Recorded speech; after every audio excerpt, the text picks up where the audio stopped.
राहुल एक दिन अपने पुराने घर के बगीचे में खुदाई कर रहा था जब उसने एक रहस्यमय संदूक पाया। संदूक के अंदर एक पुराना दर्पण और एक किताब थी। किताब में एक प्राचीन जादू के बारे में लिखा था, जिसमें हम शाकल या क्लोन बनाने की विधि बताई गई थी। राहुल ने इसे मजाक समझकर छोड़ दिया, लेकिन उसे ध्यान आया कि उसके एक ही तरह के कई लोग आसपास दिख रहे हैं।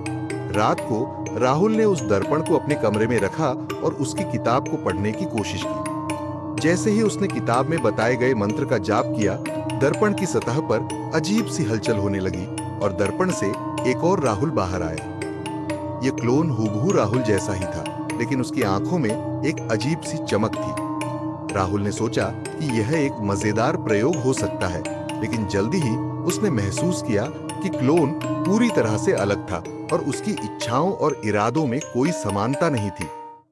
क्लोन धीरे धीरे राहुल के जीवन में घुसपैठ करने लगा।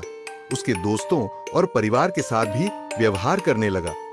राहुल को एहसास हुआ कि क्लोन उसके जीवन पर पूरी तरह से नियंत्रण पाने की कोशिश कर रहा था और उसकी पहचान को छीनने की योजना बना रहा था। रात को राहुल ने दर्पण और किताब को जलाने का फैसला किया। जैसे ही उसने किताब जलाई और दर्पण को तोड़ा, क्लोन चीखते हुए दर्पण में समा गया।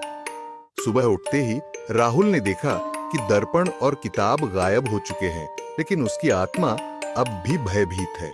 उसने महसूस किया कि वह खुद ही क्लोन से घिरा हुआ है, जो अब भी उसके जीवन में कहीं न कहीं छिपा हुआ है। राहुल के मन में अब केवल एक ही सवाल था, क्या वह खुद असली है या क्लोन ने उसकी जगह ले ली है?